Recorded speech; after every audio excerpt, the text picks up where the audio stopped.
Bueno, chicos, hoy tenemos a Pepe Beltrán, nada menos que doctor en robótica por la Universidad de Tokio. Además, alguien que habla 12 idiomas, alguien que trabaja en la Oficina Europea de Patentes y un ávido lector y un aficionado a la ciencia ficción. Bueno, buenas noches, Pepe. ¿Qué tal? ¿Cómo estás? Vamos bien, por aquí viviendo. Tú habrás visto muchas patentes. ¿A ti te ha llegado alguna y dices, ¿qué tiene esta persona en la cabeza para gastarse el dinero en esta cosa que no va a ningún sitio? Sí. Las he visto. Sin especificar nombres, etcétera, de nada personal, pero ¿recuerdas alguna que digas, pero esto cómo alguien quiere gastar dinero intentando patentar esto? No, perdona, y las que he visto que han acabado siendo publicadas, lo que quiere decir que el tipo se gastó el dinero. Vamos a ver, sí he visto algunas. De que me hayan llegado a mí personalmente en mi campo.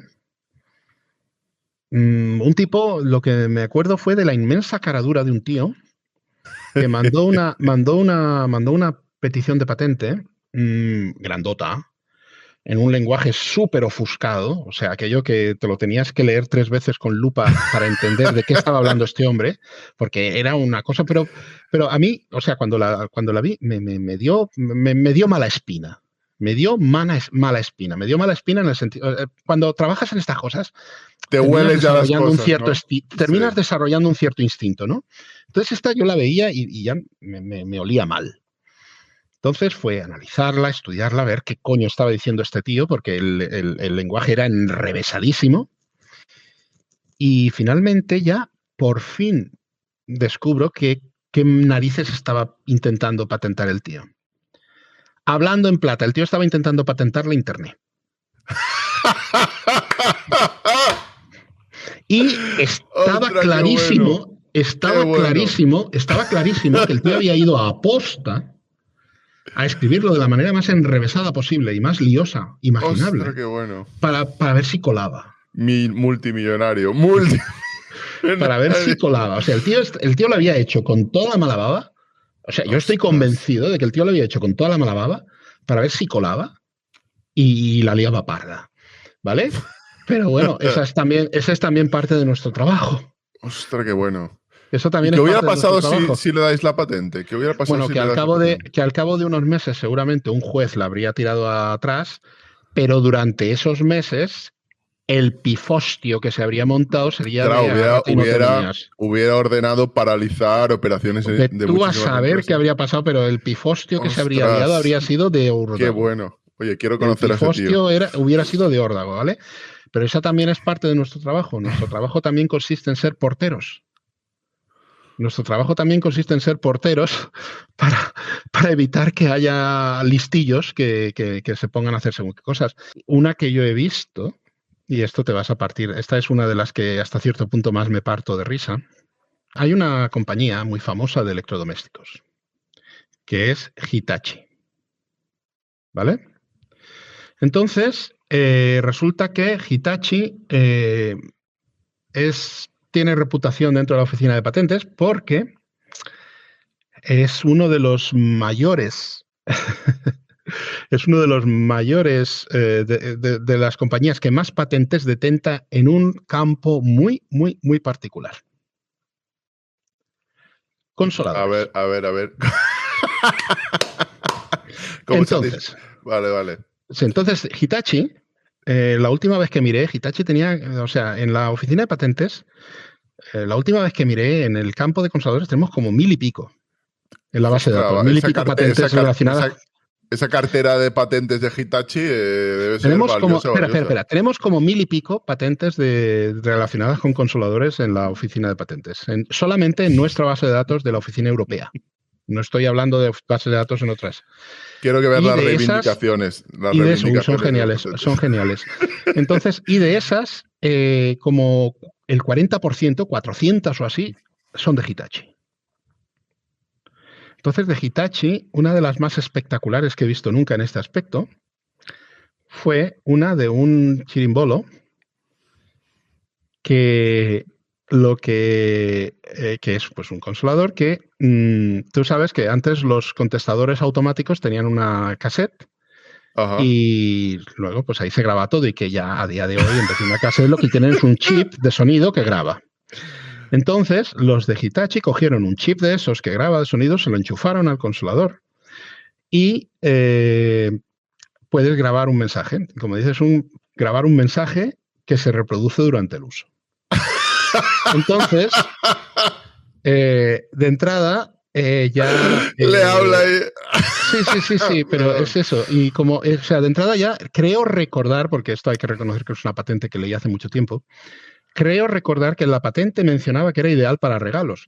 Pero yo lo que pasa es que, claro, de entrada, Hitachi tiene un departamento dedicado exclusivamente a la I+D de consoladores. Yo no quiero, o sea, departamento de I+D para consoladores. Sí, yo me intento imaginar con qué cara va el director del departamento en cuestión enseñando su tarjeta de visita por ahí. Yo quiero ver los probadores de producto, ¿sabes? Que hay probadores de producto. Sí, lo sé. El control de calidad, Claro. ¿Qué pinta debe tener el control de calidad? Pero bueno, yo es que me paraba a pensar en el invento ese y lo primero que se me ocurrió fue algo así como, imagínate al gracioso que va y graba en el chirimbolo un mensaje que diga algo así como: socorro, socorro, sáquenme de aquí que esto está muy oscuro. O algo por el estilo. Dices que no has visto un consolador Hitachi. Sí, oye, hombre, no interrumpas. El Magic Wand es famoso. Vale, pero claro, es que no le van a poner la marca Hitachi. Entiendo que tendrán marcas. Me imagino. Igual que Renault tiene Dacia y de todo, ¿no? Sí, pero a saber, pero más que sepas. Bueno, en fin, esta era una muy divertida que también vi en su momento y que de hecho creo que, chorradas aparte, de hecho creo que se está vendiendo muy bien. ¿Y te has encontrado con alguna patente que la has estado leyendo y has dicho, ostras, esto va a dar una cantidad de pasta? ¿Esto va a mover una cantidad de dinero? ¿O luego te lo has encontrado efectivamente y has dicho, esta patente está generando me he mucho? encontrado algunas de estas también. No, he visto patentes sobre... lo que pasa es que, claro, yo trabajo en unos campos particularmente concretos. Perdona que te interrumpa, pero para que lo entienda la gente, las patentes no solo se dedican a producir o a licenciarse para que otro produzca. Las patentes se compran y se venden. Y solo en el año las patentes se pueden. 2012, tú puedes tener una patente y puedes decir, bueno, pues vendo esta patente a esta otra compañía para que sean ellos los que la manejen y los que hagan el producto, porque yo no puedo o no me interesa, o yo lo único que quiero ahora es cobrar este dinero y ponerme a vivir en las Bahamas. Pero la cuestión es esa, que sí, las patentes se pueden comprar y se pueden vender, porque de hecho, muchas compañías, uno de los elementos, uno de los activos que tienen con valor es el portafolio de patentes que tengan. Mirad, yo os voy a dar un ejemplo. Google, ahora Alphabet, compra Motorola por sus patentes. No compró Motorola por otra cosa. Sí, básicamente compró a Motorola porque Motorola tiene un montón de patentes bastante buenas. Ahora, como me habías preguntado antes, que cosas que yo haya visto que parezca que puedan ser interesantes. Pues, por ejemplo, he visto historias de métodos nuevos e interesantes de paralelización de procesos en ordenadores, que son realmente chulos, que están muy bien. Perdón, para los tarugos tecnológicos como yo, para los neandertales, ¿qué es paralelización de procesos? Explícanoslo. Paralelización Baja ahí al suelo ahí la pelota como Maradona. Vale, vamos a ver. A ver. Tú tienes un ordenador, ¿vale? Sí. Y entonces tú tienes en tu mano hoy en día, tú tienes un teléfono móvil y ese teléfono móvil tiene ya más potencia de cálculo que el superordenador Cray 1 de los años 80, ¿vale? Pero tú tienes en tu mano un teléfono y con ese teléfono tú puedes estar llamando por teléfono, tú puedes estar recibiendo mensajes en WhatsApp, tú puedes estar jugando al Candy Crush, tú puedes estar viendo qué tiempo va a hacer, tú puedes estar teniendo un despertador, lo que sea. Entonces tú estás hablando por teléfono, pero el reloj que tiene tu teléfono sigue funcionando, todo funciona al mismo tiempo. Entonces tú tienes una serie de procesos que han de funcionar a la vez. Hay un montón de cosas interesantes en ese punto, pues es, por ejemplo, cómo ahorras batería cuando tienes algún proceso que a lo mejor está ya suficiente tiempo que no lo has usado. Entonces, ¿qué forma tendrías tú Porque de...? algunas compañías los van cerrando, otras consiguen que se mantengan más y al mismo tiempo que no gaste batería. Entiendo que es Eso, difícil exacto. ver. Hay un montón de Sí, historias en ese aspecto, sí. ¿vale? Entonces, yo he visto algunas patentes para optimizar para optimizar la ejecución en paralelo de cosas de estas, que las he visto que son chulísimas y que creo que realmente tienen mucho valor. Pero es que, claro, si me pongo ahora a hacer aquí disquisiciones técnicas profundas, pues aquí apaga y vámonos, ¿vale? Una patente que no me vino a mí, pero que yo vi y que realmente era hasta cierto punto, ¿cómo te diría? Hasta cierto punto, hasta te daba un poco de angunia, te daba un poco de sentirte mal por el pobre hombre. Esto era un tipo que era de Hong Kong, era una patente de una serie de productos de medicina tradicional china, de productos que, según él decía, pues unas hierbas y unas cosas que había extraído los principios activos hacían esto, lo otro y lo demás allá. Y esto fue allá por 1994-95, creo que fue, justo cuando estaba a punto de producirse el traspaso de soberanía de Hong Kong del Reino Unido a China. Y este tío pone la lista de reivindicaciones y te la vas leyendo de un montón de reivindicaciones, de reivindicación número 42. Y en la reivindicación 42 el hombre había puesto: reivindico la nacionalidad británica para mí y para mis descendientes. ¿Cómo? Reivindico la nacionalidad británica para mí y para mis descendientes. Porque el hombre, evidentemente, estaría preocupadísimo por lo que pudiera pasar después de que Hong Kong volviera a manos de China, Ostras, y el ostras. tío escondió en esa petición de patente, escondió entre las reivindicaciones lo de: reivindico que me den el pasaporte británico, tanto a mí como a mis descendientes. Que evidentemente eso no es algo que se pueda aceptar. Pero, joder, yo leyendo esa patente, la verdad es que me dio hasta pena. Oye, intentos de patente que digas, oye, pero esto es ya no es lo de internet de algo que ya existe, esto es una tomadura de pelo, esto no puede funcionar. Esto Uy, tenemos peticiones de patentes de motores de Warp, tenemos peticiones de patente ¿cómo se llama esto? Tenemos peticiones de patente de platillos volantes. de Tenemos, platillos volantes. sí, Pero tenemos, cuéntame lo de los platillos volantes, hombre, eso pues me nada, lo que tienes que tenemos contar. peticiones de patentes de gente que quiere patentar un platillo volante Un con un platillo motor Warp. volante. Sí, sí, con un motor de Warp, con un motor de estos de superlumínicos. Tenemos patentes de gente que quiere patentar teletransportadores. Teletransportadores. Teletransportadores. Sí, Como en Star teletransportadores. Trek. Sí, sí, sí, sí, teletransportadores. Hay gente que quiere patentar su teletransportador. Pero, Están como putas cabras, pero bueno. claro, pero ¿cómo funciona? Claro, si quieres. Claro, porque entiendo que tú tienes que poder replicar, hay cosas que son Sí, hay debatibles, cosas pero que no son replicables, y claro. ahí tenemos historias muy buenas de lo que pasaba con máquinas de movimiento perpetuo.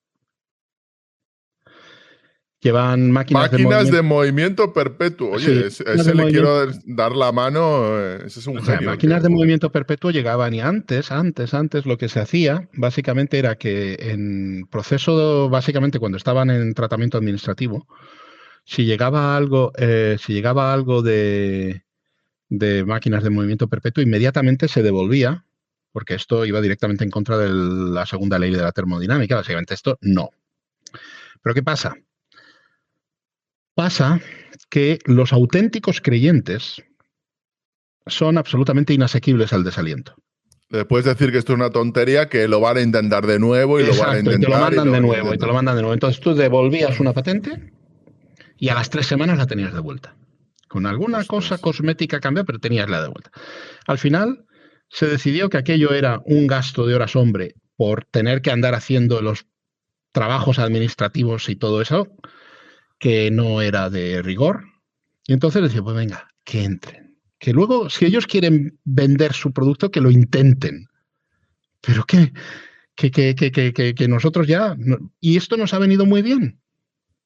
Pasados unos años nos ha venido de maravilla. ¿Por qué? Porque ahora te llega una patente de máquina de movimiento perpetuo y la mayor parte de las veces podemos simplemente coger una de las que ya tenemos en la base de datos y decir, no, ahora lo siento, esto ya existe. No te la podemos dar. Ostras, qué bueno. Pero entonces, ¿hay máquinas de movimiento perpetuo que evidentemente no funcionan, pero que están patentadas? Hay máquinas, a ver, hay patentes que sean que están con máquinas de movimiento perpetuo y que están ahí, pero básicamente es, a ver, patentar puede estar patentado, pero quien tiene quien tiene que demostrar que aquello va a funcionar es el inventor. Nosotros en la oficina de patentes lo que miramos es si algo que llega es nuevo, inventivo y tiene aplicabilidad industrial. Si es nuevo, si es inventivo y si tiene aplicabilidad industrial, no tenemos por qué no darte la patente. ¿Qué ocurre? Que si tú has patentado una estupidez, luego a ti te tocará gastarte el dinero o intentar conseguir que eso funcione y venderlo. Y si decides lanzarte directamente a intentar estafar gente, apoyándote en la supuesta, en el Está supuesto patentado. Está patentado. marchamo de que algo está patentado, tiene que funcionar, bueno, pues a ti te tocará explicárselo al juez. Ya. Bajo tu opinión, porque esto es muy debatible, ¿eh? Hay gente que dice que la del teléfono, pero bueno, la del papel higiénico es un clásico. 5 o 10 patentes, da un número el que quieras de patentes que tú estimes que han sido cruciales en la historia. Uf, eso es muy difícil. me pones en un Bueno, compromiso. mientras lo piensas, os recomiendo que busquéis en internet patente del papel higiénico, que aparece el dibujo, por cierto, que ya sabréis cómo está pensado que tiene que ir el rollo, si con el papel para afuera o para adentro, cómo se ideó. Ahí está, la patente, que el dibujito de la patente especifica cómo hay que colgar el papel. El papel. Vamos a ver, cosas que yo considere realmente cruciales. Pues, por ejemplo, la patente de los alerones de 1912. De los alerones. Oye, que Sí. eso me ha sorprendido. De los alerones, pero de los en aviones. general. De los aviones. De los aviones. Sí, te explico. Los hermanos Wright inventaron el aparato volador más pesado que el aire. En 1903 hicieron la prueba y patentaron, ¿vale? Entonces, el principal problema que tenían los investigadores en esa época que estaban trabajando en aviación no era hacer que un aparato volara. El problema no era hacer que un cacharro vuele, porque tú le pones suficiente potencia y puedes hacer volar lo que sea. Yo conocí a unos tipos que estaban en un club de aeromodelismo e hicieron volar una taza de váter. ¿Vale? Pero la cuestión está en que el problema era el control del aparato. Otto Lilienthal, que experimentó con planeadores y fue uno de los que primero consiguió más o menos volar, se mató precisamente por problemas de control de su aparato. Claro, el problema no se podía controlar bien. No, el problema del control es que tú en un avión lo tienes que controlar en 3 ejes. Lo tienes que controlar en el movimiento de aquí, de guiñada, el movimiento de cabeceo y el movimiento de balance. ¿Vale? Entonces, el problema está en cómo te las arreglas tú para hacer que un avión sea controlable, para que si el avión empieza a hacer esto, tú puedas contrarrestar ese movimiento. Para que si el avión empieza a hacer esto, tú puedas contrarrestarlo así. O que si empieza a hacer esto, para que tú puedas detenerlo o contrarrestarlo. El problema está ahí. Entonces, los hermanos Wright fueron los primeros que resolvieron el problema de control de un aparato aéreo, de un avión, de un aparato, de un volador más pesado que el aire. ¿Cómo? Pues lo que hacían era, inspirándose en los pájaros, inspirándose en los animales, lo que hacían era que combaban el ala entera. O sea, tenían las alas, el timón de cola y los estabilizadores de cola. Y lo que hacían era que para girar, combaban el ala entera. El ala entera. En la ala entera del aparato para girar y tal. Entonces, los hermanos Wright prepararon una serie de patentes extraordinariamente bien escritas, que defendían, y lo defendían de una forma absolutamente amurallada, o sea, que yo no había quien lo saltara, que defendían muy bien todos los sistemas de control de un aparato volador. Durante esos años, desde 1903, que fue su primer vuelo, hasta cuando digo yo, que fue una patente, me parece que es de 1912, los hermanos Wright básicamente tuvieron un monopolio sobre el desarrollo de la aviación y sobre lo que es el progreso de las máquinas voladoras. Que habría que pensar que esa patente de los hermanos Wright, que estaba muy bien escrita y que lo defendía todo muy bien, se otorgó, pero muchos años después se descubrió que había habido publicaciones anteriores que hablaban de aquello de alabear las alas de un hipotético aparato volador y tal, y que hubieran podido utilizarse para atacar esa patente, pero en aquel momento no se encontraron y no fue sino hasta muchos años después que se descubrió. Pero bueno, eso es una digresión que ahora no cuenta. Entonces, en 1912, un señor francés se dio cuenta de que no hacía falta combar toda el ala. Te bastaba con hacer girar un panel pequeñito del ala misma. No tenías que andar moviendo toda el ala para hacer girar el avión. Te bastaba con hacer un pequeño rectángulo del ala que se mueva uno arriba y otro abajo, y con eso ya gira.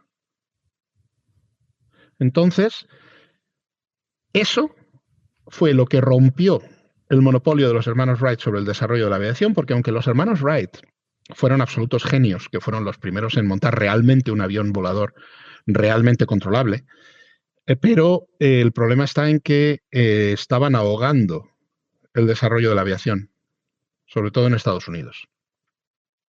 Esta patente rompió por completo eso. ¿Por qué? Porque era un sistema completamente diferente y completamente nuevo de controlar un avión en vuelo. Entonces, el invento de los alerones permitió romper ese monopolio y fue, de hecho, lo que disparó enormemente ya los avances de la aviación. Ese invento, en mi opinión, esa patente me parece crucial. Y porque, a ver, me vienen a la mente, evidentemente, la de Graham Bell, el teléfono. Eso creó un auténtico imperio. Evidentemente. Cambió las comunicaciones. Hay una historia muy tremenda en este aspecto que tiene que ver con la invención del teléfono. Alejandro Graham Bell fue el que se llevó la patente del teléfono. Pero resulta que había otro inventor que había hecho básicamente el mismo aparato. Y Graham Bell, hay que decir que Graham Bell hizo muchísimo por la educación de las personas sordas, pero también era un hijo puta. Y hay fundadísimas sospechas de que un amiguete suyo que era examinador en la Oficina de Patentes de Estados Unidos se llevó un soborno por parte de Alejandro Graham Bell para que hiciera constar que la invención de Graham Bell, que la invención de Bell era anterior a cualquier otra que hubiera podido haber allí.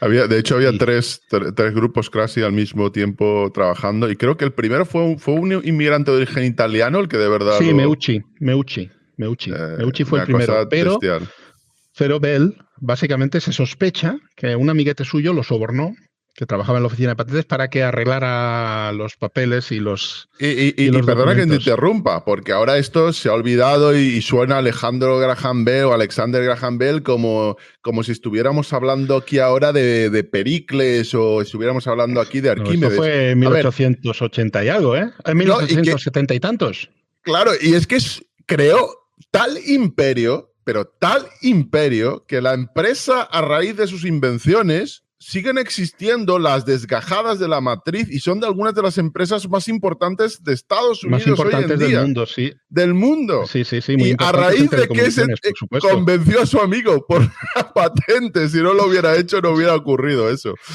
Perdón. Sí, ya ves. En fin, que sí, también Edison también era un elemento, pero bueno, no vamos a meternos ahora a hablar de Edison y de las pirulas que hizo.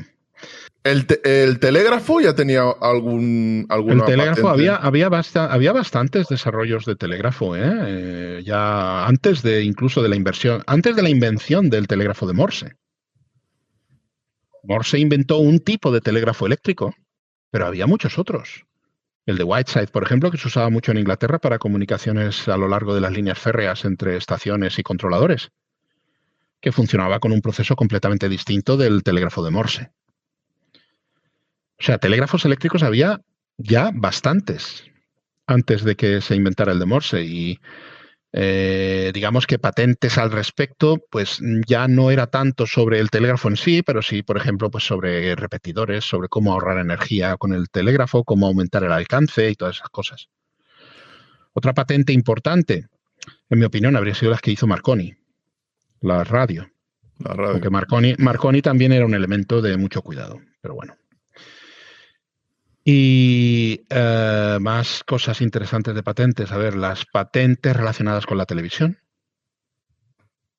Mira, perdona, te voy a decir una patente que Sí. para mí ejemplifica cómo algo que parece absolutamente irrelevante puede dar una ventaja competitiva a tu empresa respecto a las otras, hasta el punto Venga. de que a menos que te den a menos que te paguen una cantidad importante, tú no quieras tener derechos de uso. Y es la Vale. compra en un clic, es una patente informática, la compra en un clic de Amazon. Para mí Sí. eso fue rompedor. Creo que lo inventan bastante rápido, ahora ya está expirado esa patente. Pero el que tú pudieras dar clic, oye, y ya has comprado, están todos los datos puestos, eso eliminó la fricción en las compras. Sí. Fue uno de los grandes aciertos de Amazon. La compra en un clic, que es una patente informática, vamos, de esas que hay mucha gente que está en contra, ¿no? Ya, pero bueno, esa también lo que tú estás patentando ahí no es tanto, estás patentando más el proceso de hacer la compra con un clic que no el software que te hace la compra en un clic. Es una cosa interesante, ¿vale? Y a ver qué. Y las patentes otras. médicas. Entiendo que las patentes médicas, la importancia en el mundo de muchos medicamentos. Sí, de hecho, es de aunque algunas de las también. que más han generado. Sí, bueno, también, pero también eso. Las patentes médicas, hay bastantes países que tienen regulaciones en su legislación para obligar a la liberación de patentes en su territorio de tipo médico o farmacéutico, como por ejemplo en la India. Que la India es uno de los principales fabricantes de genéricos porque la India se reserva el derecho a pasarse por el forro muchas cosas de patentes de tipo farmacéutico. Pero sí, algunas de ellas. Pero, por ejemplo, una patente. A ver, mira. Si nos vamos a pensar en patentes de cosas que hayan lanzado, que hayan tenido una influencia desmedida, la patente del USB. ¡Ostras! Ahí sí que, ahí vamos, estoy de acudo. USB. La patente del USB. De lo que es el conector USB y del concepto del. Y ya metiéndonos más en esto. Perdona, también, ¿quién es el dueño de la patente o quién era el dueño de la USB-A? Pues ahora ya no me acuerdo. No lo sé. Porque me acuerdo incluso venía no sé si era Intel o quién, porque había un anuncio incluso exclusivo del ingeniero que dirigió el equipo que patentó el USB. Sí. Un anuncio de televisión. Patentes que yo creo que van a tener bastante futuro, o sea, que van a tener un impacto futuro grande, son las que tienen que ver con usos de grafeno, que el grafeno es una forma de carbón que básicamente son láminas superfinas, básicamente monomoleculares, de átomos de carbono en una disposición hexagonal, que tienen una serie de propiedades absolutamente alucinantes en muchos aspectos y que se está estudiando muchísimo. Uno de los aspectos en los que se está estudiando ahora mucho es para utilizarlos como sistemas de almacenamiento de electricidad en baterías. Mira, las baterías es otro terreno que creo que es esencial. Las comunicaciones inalámbricas, el Wi-Fi, el Bluetooth. La Wi-Fi. La Wi-Fi. ¿Cuánto dinero puede haber generado esa patente? La Wi-Fi tiene que haber generado una cantidad inmensa de dinero, una cantidad inmensa.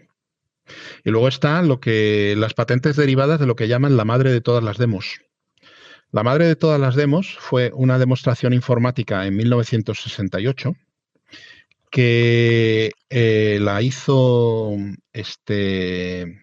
se llamaba este hombre? Douglas Engelbart.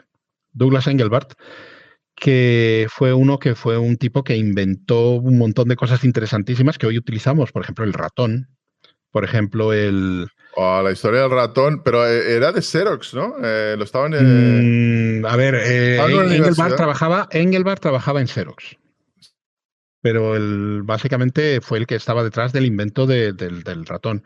Y lo de la madre de todas las... Perdón, es que lo tengo que contar, te tengo que interrumpir, pero os voy a contar lo que pasó cuando Steve Jobs vio por primera vez un ratón. Estaban jugando, creo que fue a Xerox, y había un grupo, no sé si solo era de Xerox o de una universidad con Xerox, porque sabéis que hay desarrollo interuniversitario empresarial. Sería probablemente el Park, Xerox Park. Bueno, pues estaban mostrando, estaban utilizando el ratón, estaban investigando, estaban haciendo tonterías.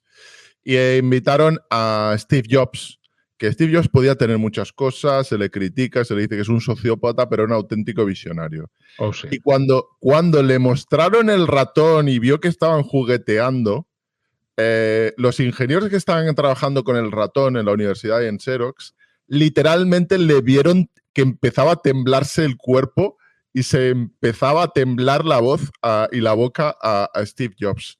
Le dicen, Steve, ¿qué te pasa? Y dice, ¿pero no os dais cuenta? Estáis sentados encima de una montaña de dinero. ¿Qué estáis diciendo? ¿Qué gilipolleces estáis haciendo con esto? Aquí hay una montaña de dinero. Y dice, y al final llegan a un acuerdo y dice, quiero que me lo fabriquéis y tenéis que cumplir dos características. Una, tenéis que fabricar el ratón, no recuerdo si dijo por menos de $10. Y luego dijo algo muy divertido y pareció una broma, pero no lo era. Dice, y tiene que funcionar pasándolo por encima de mis pantalones vaqueros Levi's. Básicamente porque sabéis que hay mucha gente que ni pone alfombrilla ni nada. Y tenía que funcionar en todos los sitios. Y yo creo que el ratón, ahora que has hablado del ratón, el ratón que estaban allí inventando el ratón y parecía que era algo irrelevante, estaba en una universidad, llegó un tipo, oye, y es la típica cosa que es una solución en busca de un problema o una auténtica mina de oro que sí, hay gente que no lo entiende. En cierto modo sí. Y esto está relacionado con todo lo que... Si queréis buscar lo que se llama la madre de todas las demos, The Mother of All Demos, por favor, vedla, es alucinante. Es del año 68, me parece, 1968 creo que fue. Y el tipo demuestra cómo utilizar un ratón, cómo hacer edición compartida entre dos ordenadores, teleconferencia, hiperlinks, o sea, todo lo que muy a menudo utilizamos nosotros ahora mismo, que pensamos que esto es ya básicamente de ciencia ficción, el tío lo hizo en esa demo en 1968. Es una demo que duró hora y pico, creo que está en YouTube, y la tenéis que ver. Es acojonante. Las patentes relacionadas con todo eso son también súper importantes. Bueno, de hecho, la idea, por ejemplo, de lo que era Internet, aunque no estaba patentado, la descripción de la idea de lo que iban a ser los smartphones, ahora ya no me acuerdo, pero había un ingeniero soviético que intentó sacar de ese estancamiento que estaba viviendo la URSS, empezó a vivir a finales de los 60, se alargó a los 70, a los 80 ya es la decadencia completa. Jolín, no me acuerdo, que se llama Víctor. Existe un programa sobre él. Perdón, la memoria ya me falla.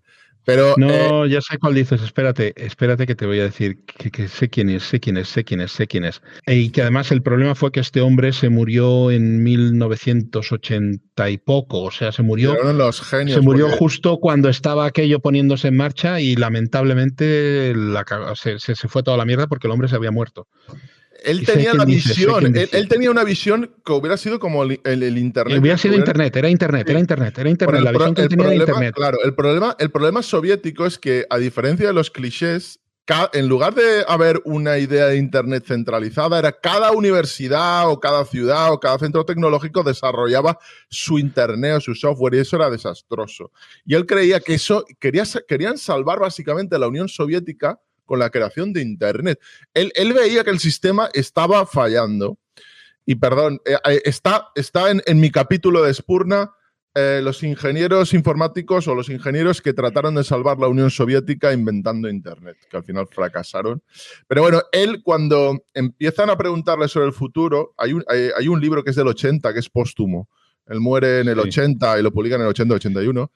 Y él relata una especie de dispositivo que es el smartphone. Dice, en el futuro iremos con un dispositivo en el que se descargarán los libros, en el que podremos leer, en el que podremos recibir llamadas. ¡Era un smartphone! Y es que cuando dicen, no, el año 94 lo dijo yo, no, en el año 80. Y es seminal en las universidades de Estados Unidos ese libro.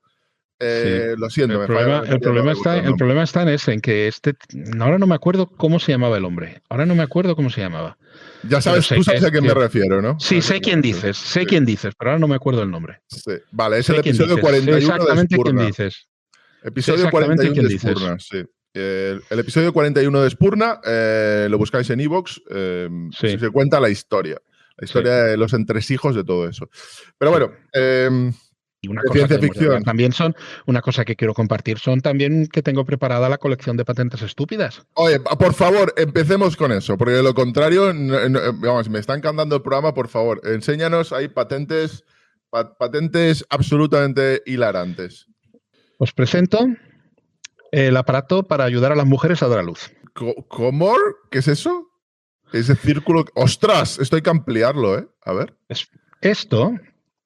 Hay una mujer, hay un círculo gigantesco. Es básicamente. ¿Esto qué es? Bueno, básicamente los inventores son el matrimonio Blonsky.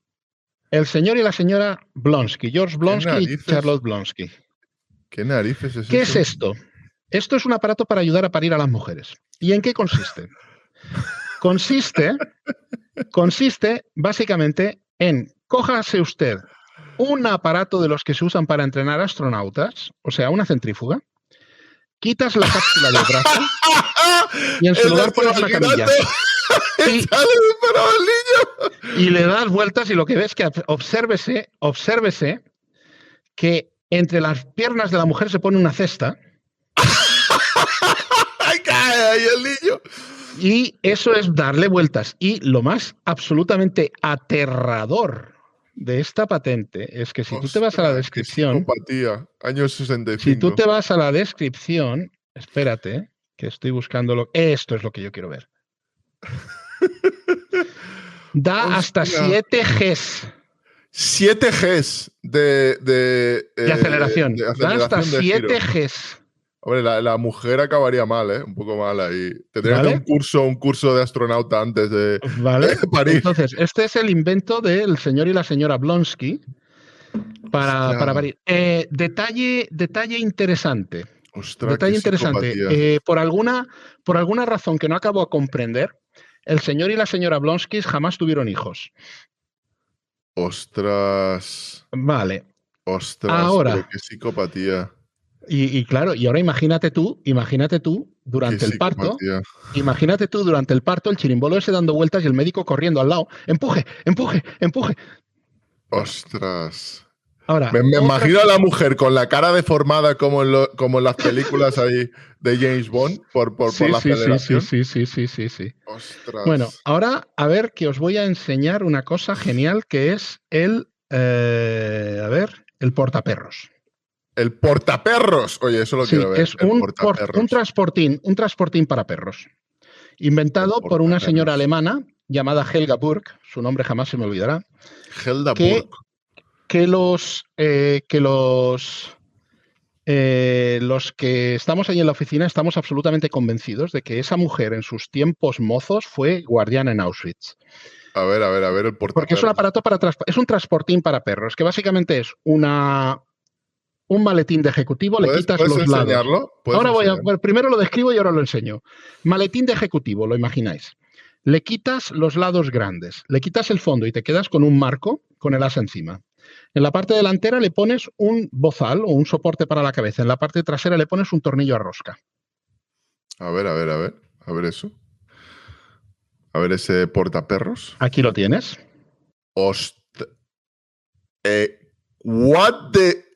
Perdona, ¿me estás diciendo que el portaperros tiene un tornillo que le entra por el pompi, Le entra por sálvase a la parte. Sí, exactamente.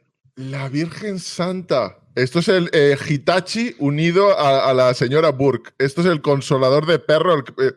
No lo la sé, Virgen pero Santa. Esto es un portaperros. Un portaperros. Pero ¿qué clase de psicópata inventa un consolador para perros anal con un bozal para llevar al pobre...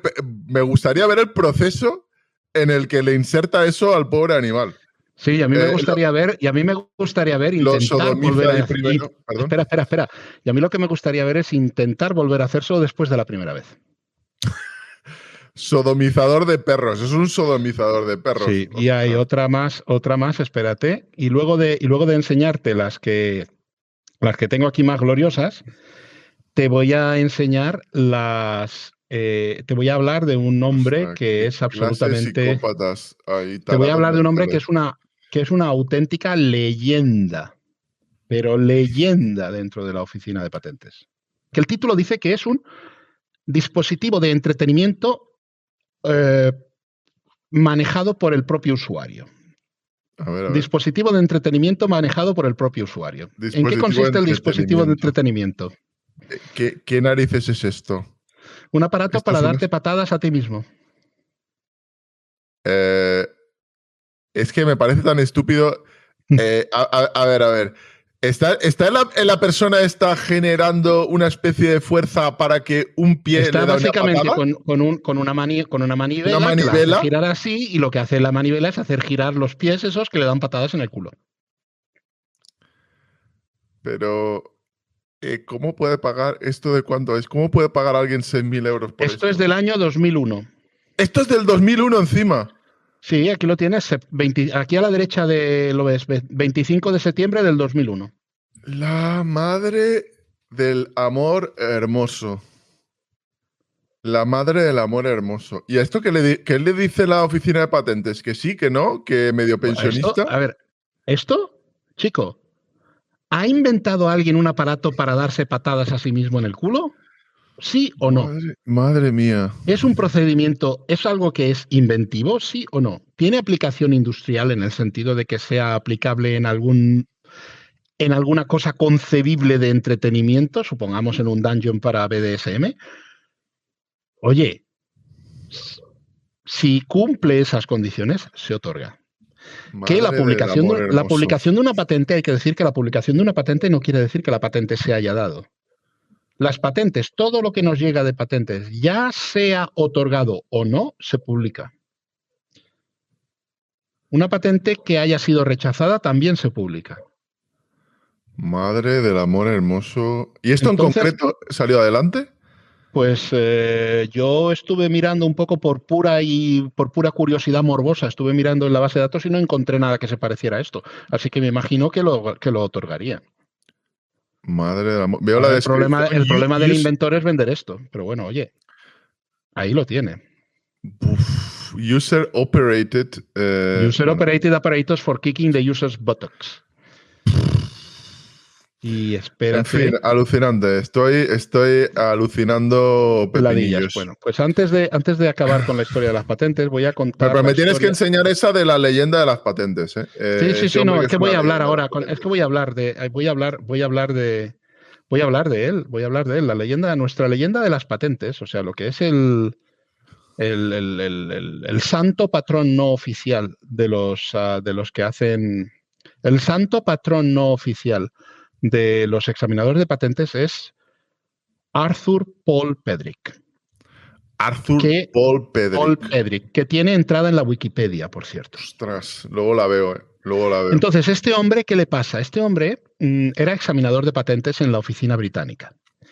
A principios de los años 60, pues se ve que estaba trabajando en la oficina y le debió dar un ataque de nervios, o le debió dar un yuyu muy gordo, o alguna cosa que acabó volviéndose loco. Y el tío arrambló con todos los papeles que tenía sobre la mesa, los pasó por la trituradora, recogió el confeti resultante y se fue de váter en váter de la oficina de patentes, tirando puñados de confeti al váter y tirando de la cadena y corriendo de un váter a otro gritando incoherencias. evidentemente, el resto de los empleados fueron detrás de él para cogerlo, reducirlo, y una vez encontrado, este tío, una vez lo controlaron, la oficina de patentes lo jubiló por razones evidentes de salud. Y desde ese momento hasta el día de su muerte, ese hombre se gastó el 75% de lo que cobraba de pensión para mandar patentes a la Oficina Británica de Patentes. El 75% de su pensión. Sí, se gastaba 3/4 del dinero que recibía en enviar patentes a la Oficina Británica de Patentes. Tenemos 165 patentes suyas en la base de datos. ¿Otorgadas o peticiones? Peticiones que luego fueron publicadas. Ya se otorgaran o no se otorgaran, fueron publicadas. Vale. Son jodidamente gloriosas. Una de ellas, por ejemplo, es un invento para solucionar la sequía en Australia. ¿Cómo solucionas la sequía en Australia? A ver. Montas el equivalente de unas catapultas gigantes en la Antártida y las utilizas para lanzar icebergs en trayectoria suborbital para que vayan a parar a Australia. ¿Que apuntas mal y te cargas Sydney? Bueno, detalles técnicos. Pero ese era el sistema, ese era el invento que había hecho para básicamente... ¿Pero eso se puede ver? ¿Eso se puede ver o no? Eso no se puede ver. Este no, pero uno que sí vas a ver, es uno que voy a buscar ahora, que lo tengo aquí. Una batalla de catapultas desde la Antártida. No sé si te has dado cuenta de cómo se llama esta compilación de patentes que tengo. No, porque estaba viendo los dibujos tan espectaculares y me he centrado en eso. Ahora cuando comparta verás cómo se llama esta compilación de patentes que tengo. Este de aquí es una cosa que Arthur Polpedrick mandó, que era la siguiente.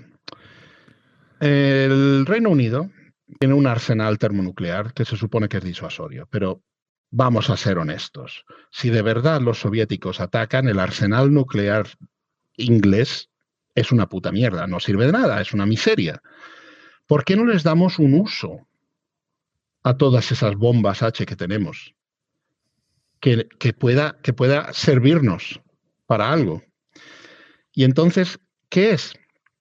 El hombre decidió que las bombas H, lo que había que hacer con las bombas H del arsenal nuclear británico era utilizarlas para construir refugios antiatómicos instantáneos. ¿Cómo? Haces una perforación. ¿Sí? Metes una bomba H en el fondo de una perforación y la detonas. Y te genera una caverna instantánea. Claro, sí. Entonces lo único que tienes que hacer es luego pues hacer un túnel de acceso y poner los suministros adecuados para sobrevivir en la sociedad posapocalíptica y ya está. Entonces, te voy a compartir esto porque lo que me encanta, me encanta de este hombre es lo que consideraba que era absolutamente esencial para poder sobrevivir en una sociedad posapocalíptica estilo Mad Max. Bueno, pues aquí tenemos cómo a la derecha tenemos los dibujos de cómo se hace la caverna instantánea. Se taladra, ¿vale? Se coloca la bomba. Se mete la bomba y haces un cráter. Y aquí es qué pinta tiene el refugio terminado. A ver. Entonces, obsérvese que tiene dos elementos. Bueno, para entrar, como ves, tiene aquí unos toboganes que llevan a la gente hasta el refugio, con estos tobogancitos y tal. Y obsérvese que lo que considera esencial para sobrevivir en la sociedad posapocalíptica es esto de aquí, que está marcado con el número 17, que es una sala de bingo. Y lo que está marcado con el número 20, que son depósitos de cerveza. ¡Ostras! Con el tubo para hacer el lleno de cerveza aquí. ¡Ostras! O sea, lo que considera... ¿Hay un helicóptero arriba o estoy soñando? Sí, con el helicóptero echando ahí cerveza, como los helicópteros que echan agua para apagar incendios. Y el tío lo que considera que es absolutamente necesario para sobrevivir en una sociedad posapocalíptica es toboganes para entrar, bingo y cerveza. Oye, hay que reconocer que el tío me encanta. Madre del amor hermoso. Y este hombre se gastó el 75% de su pensión en este tipo de patentes. Sí. Ostras, ¿cuánto trabajo, cuánto le gustaba dar trabajo a sus excompañeros, ¿no? Supongo que es que lo hacía, yo estoy convencido de que lo hacía más por joder que otra cosa, ¿eh? ¿Tú crees que lo hacía para molestar? Yo estoy convencido de que este tío era un troll.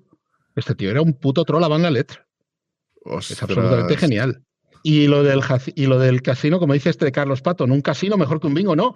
Un casino, coño, como los casinos de Bender. El casino con blackjack y furcias. Entonces, y la mejor, a ver, una de las patentes más gloriosas que no la tengo en esta lista, lamentablemente, una patente gloriosa que la voy a tener que describir porque no la tengo en la lista, pero la he visto. Lo que pasa es que en la base de datos nuestra no, en la base de datos de Inglaterra, que, vamos a ver, el tío patentó un invento que hacía 3 cosas.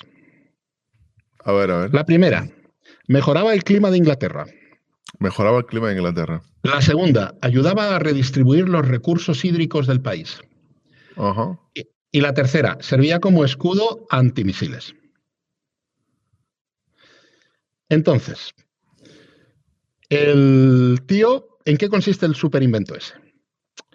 Plantas literalmente un bosque de postes hidráulicos sobre todo el territorio nacional. Y encima de todos esos postes hidráulicos colocas una enorme lona de caucho. Entonces, si llueve, el agua no llega al suelo, has mejorado el clima. Si tienes demasiada agua acumulada en el norte y demasiada poca en el sur, pues vas haciendo así con los palos y te vas llevando el agua acumulada de un lado del país a otro. Y finalmente, si los rusos atacan, tensas la lona y entonces los misiles rebotan. Y además, en la patente el tío pone lo siguiente.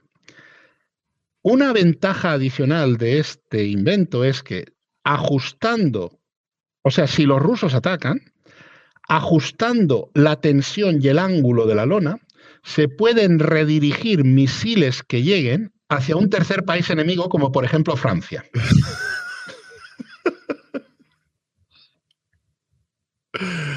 ¡Ostras! Y me gustaría saber qué contestó ahí el técnico de la oficina de patentes. Pues los técnicos de patentes estaban hasta aquí. Y la última patente que voy a mencionar de este hombre es precisamente una patente en la que ocurrió eso. Te explico. Este hombre, un buen día, esta fue una de las últimas patentes que mandó antes de morirse. Un buen día, el tío resulta que tenía un problema.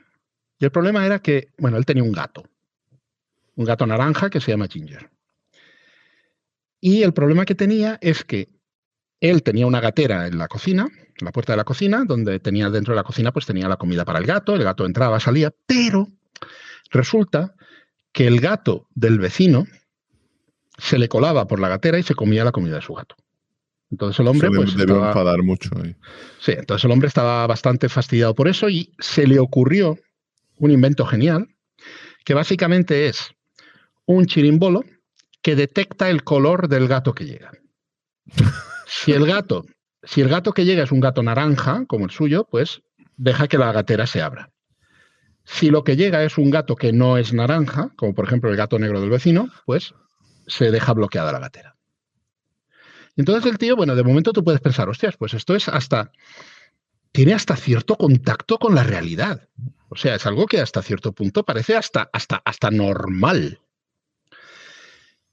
Entonces, el tío escribe en la patente, básicamente, pues sí, que hice este invento.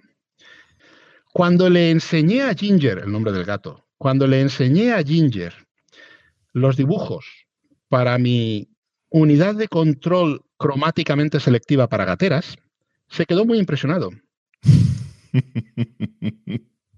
Y entonces Ginger me dijo, y el resto de la patente es una conversación entre el inventor y su gato.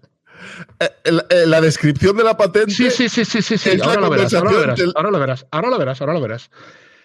Y en esta conversación. Se ha puesto Siri y se han presionado hasta Siri. A ver, perdón. En esta conversación entre el inventor y su gato descubrimos no solamente que el gato habla, sino que el gato tiene además un título en física nuclear. Y le explica al inventor cómo aprovechar su invento para mantener la paz mundial. Mejora el gato la patente. Sí, para básicamente tener en órbita un sistema que detecta explosiones nucleares y en caso de que se detecte alguna, volar las capitales de las potencias nucleares, no sé qué. Bueno, una cosa que a este hombre le iban mucho las explosiones nucleares, pero bueno. Pero toda la patente, básicamente, es una conversación entre el inventor y su gato. Total, que el tío manda la patente a la oficina británica. Entonces, en la oficina británica de patentes, como he dicho antes, estaban ya de él hasta aquí. Estaban de él hasta aquí, porque cada 3 semanas les estaban dando una puta patente y estaban ya hasta los mismísimos de tener que lidiar con este lunático. Entonces, llega esta patente y en cuanto la ven dicen, tate, esta patente nos la podemos quitar de encima. Y le mandaron una carta muy educada al señor Arthur Paul Pedrick diciéndole que habían recibido su petición de patente tal y el hombre, y resulta que leyendo la patente tenemos que rechazarla por defecto de forma. Porque en el formulario de la patente usted ha puesto que el inventor es usted. Pero leyendo la patente está muy claro que el inventor es su gato. ¡Ostras! Por consiguiente, no tenemos más remedio que rechazar su patente. Por defecto de forma.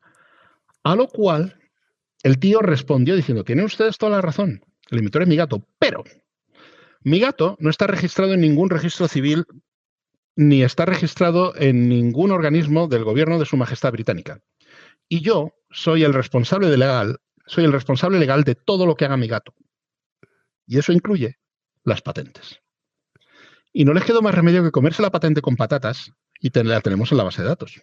Y ahora te la voy a enseñar. ¡Ostras! ¿Existe la patente? Claro, y ahora te la voy a enseñar. Puedes ver, ahora te voy a enseñar aquí el título. El título de la patente es este. Photon Push-Pull Radiation Detector. Detector push-pull de radiación fotónica para uso en una unidad de control cromática selectiva para una gatera y para una bomba orbital para mantener la paz de 1000 megatones. Una gatera y una bomba nuclear para...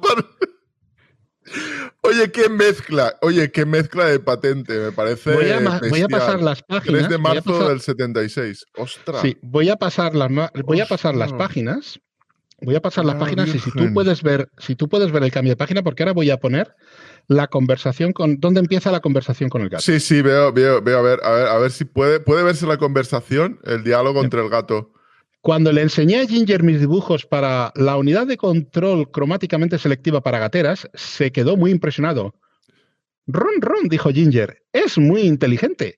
Y ahora podré ir a comerme mi comida sin preocuparme del gato del vecino. Pero, dijo Ginger, hay un uso mucho mejor para tu sistema tan sensible de detección de radiación. Piensa sobre esto. Y a partir de aquí el gato empieza a dar una lección de física teórica que continúa por aquí. Perdón, porque ahí habla de la crisis energética mundial. Sí, también habla de la crisis energética. Sí, el tío metía ahí todo. El gato habla de la crisis energética mundial. Sí, el gato habla de la crisis energética mundial, sí. Tiene que leer esta patente, ¿eh? Y entonces el tío, pues, como dice, ¿ves? Y esto es genial. Mira lo que dice aquí, es genial. Como me dijo Ginger, toda esta situación tan desafortunada podría haberse evitado si Albert Einstein no se hubiera puesto a garabatear su ecuación E igual a mc² en la oficina de patentes suiza en 1905, en vez de ponerse a hacer el trabajo por el que le pagaban.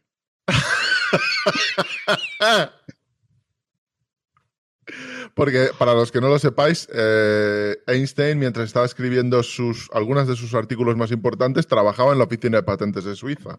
Perdón. Sí.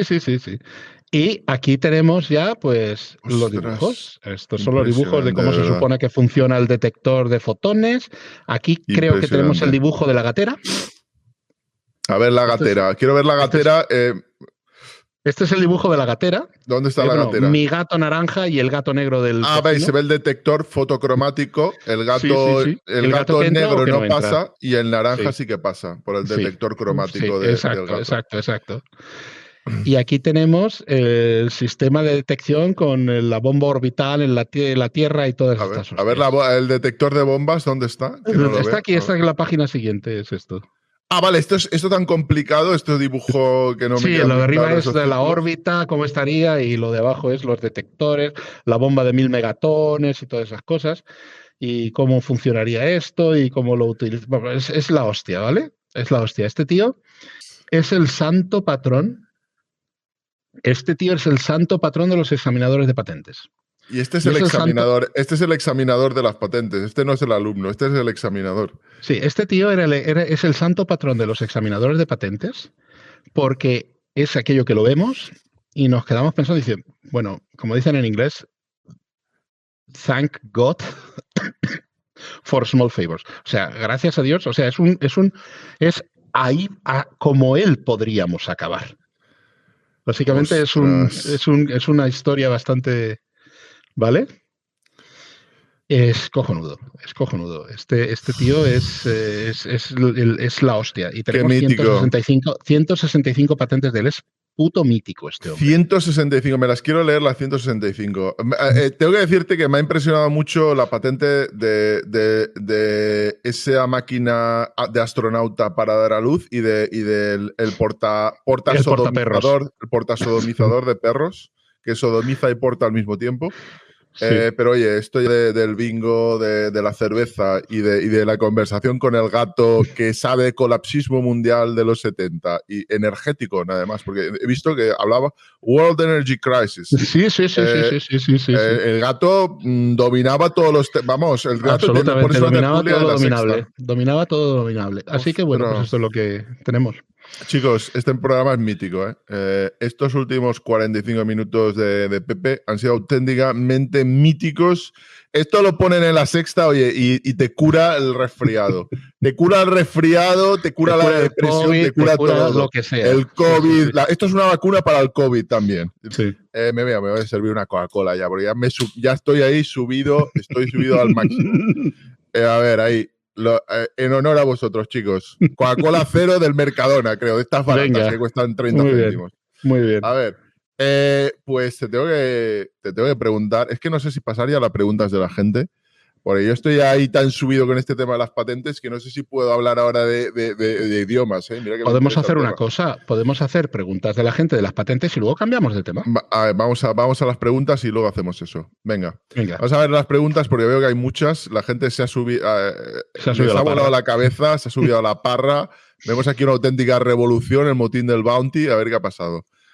Batsisifo, buenas noches. ¿Qué fue de las patentes de Alberto Vázquez Figueroa sobre desalinización del agua de mar? Del agua de mar. La desalinización del agua de mar. Los periódicos cada 2 por 3. El problema. Las patentes son malos, los funcionarios de las patentes. ¿Qué pasa? Hay una confabulación. El problema, punto de entrada, punto 1. Una patente no es un marchamo de esto es la hostia. Habiendo dicho ya varias veces que nosotros solamente miramos que algo sea nuevo, que algo sea inventivo y que algo tenga aplicabilidad industrial, piensa que tú puedes perfectamente tener gilipolleces absolutamente patentadas. Coño, el aparatito de darse patadas en el culo. Entonces, el problema de los procesos de desalinización de agua de mar es que gastan una cantidad de energía brutal. Entonces, es muy probable, es perfectamente posible que este buen hombre, que Alberto Vázquez Figueroa, obtuviera sus patentes. Pero el problema es poner eso realmente en funcionamiento y de forma que sea rentable y de forma que sea utilizable. Él puede perfectamente tener su patente, pero el problema está en que tener la patente no quiere decir que lo que tengas sea un producto perfectamente utilizable a nivel industrial, digamos, a nivel de alta implementación y que sea, por ejemplo, en el caso de desalinización de agua de mar, energéticamente sostenible. Ese es el problema principal en este campo, en lo de la desalinización del agua de mar. Gastas una cantidad de energía absolutamente brutal para desalinizar agua. Si lo quieres hacer con historias de energía solar o con, qué sé yo, No, aunque sea el tipo creo que de el supervivencia invento, del plástico, es que el rendimiento que obtienes es mínimo. no, el Entonces invento ese es el suyo problema. creo que eran caídas de agua y por presión, básicamente. Pero claro, es Sí, que había que subir el agua, es que era había que subir todo. el Sí, agua para sí, sí. empezar y luego eso básicamente son los sistemas de ósmosis inversa. Claro, y es que Pero también existe los sistemas de variaciones de eso, ósmosis pero bueno. inversa te gastan un montón de energía, que es la que necesitas para poder esa presión. Ese es el problema que tienes, es sobre todo el gasto de energía. Sí, era por gravedad, pero para ser por gravedad y hacer la presa, claro, pero tú a la larga vas a necesitar subir el agua salada del mar, vas a necesitar subirla. Vale, Dragnet te pregunta, ¿hay patente del Bitcoin o altcoins? No he visto ninguna. En mi campo, o sea, yo personalmente no he visto ninguna. Hay patentes de cosas que dicen que quieren utilizar blockchain. Y hay un montón de patentes, hay un montón de compañías que se han subido al carro de la blockchain y nos están llegando cosas de blockchain, de hacer esto con blockchain, hacer aquello con blockchain, hacer lo demás allá con blockchain, que básicamente lo que tenemos que decir es que, joder, que esto básicamente es hacer lo mismo que se hace de otra manera, pero con un elementito extra que no es realmente inventivo. Era el ejemplo que utilizo para esto, era una patente que quiso hacer IBM para un sistema en los aviones para poder optimizar el uso del váter en los aviones. Que básicamente el método era coger lo de los números del supermercado y computerizarlo.